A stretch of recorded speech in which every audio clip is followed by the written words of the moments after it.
সারাদিন গেছে এলে আর ঠেলে, এখন আইসে হতিনের জালে। সন্ধ্যাবেলা ক্ষুধত্ত প্রাণীগুলো জাগ্রত হয়েছে, ওগুলোর নাকি আইজে বন ভাত খাওয়া লাগবে। अच्छा বাজারে তরকারিতে আগুন লাগাবে, ठीक है নিচের মার ভেন্ডি ক্ষেতের হাক পাতা তরুলাতে সব উদ্ধার করে বাড়িয়ে আনলাম। মোরদাদি ঠিল্লার স্যার রাফির মার মেকআপ বক্সের ফেস পাউডার আর কতগুলো নিউটনের আপেল চুরি করে হেয়ের পর বালতি বেড়ে হাক পাতা ধুয়ে টুয়ে এবার চুলার পিঠে বইয়ে পড়লাম। এদিকে মুরগির অবৈধ সন্তানগুলোকে মাটি চাপা দা দিয়ে আমাদেরকে ক্ষুদা নিবারণের জন্য দিয়ে গেল।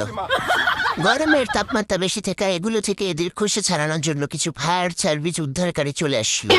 পোলাপানের ঘুমের কথা চিন্তা করায় ভর্তা বাড়তে রান্নার আগে বসে পড়ল আমাদের নির্মা। অর্ধেক রান্না করে অসুস্থ হওয়া রাধুনিকে ঠেলে ঠুলে হাসপাতাল পাঠিয়ে বসে পড়লাম আমরা দুই খুদে যাবে গো। রান্নাঘরে বাবুর্চি বেশি হয়, শাক ভাজির পরিবর্তে বুনা এবং ডিম বুনার পরিবর্তে ভাজি করে ফেলেছে দুই ভিন্ন গ্রহের এলিয়েন। অতিরিক্ত পানি খেয়ে ফেলায় ভাতের পাতিলের পেট ফুলে ওঠায় তাদেরকে পানি বের করার কাজ চলিতেছে। চোখে অতিরিক্ত ঘুম থাকায় চোখ দিয়ে ভাত খেয়ে হাত দিয়ে প্লেট ধরে আছে কিছু নিষ্পাপ শিশু।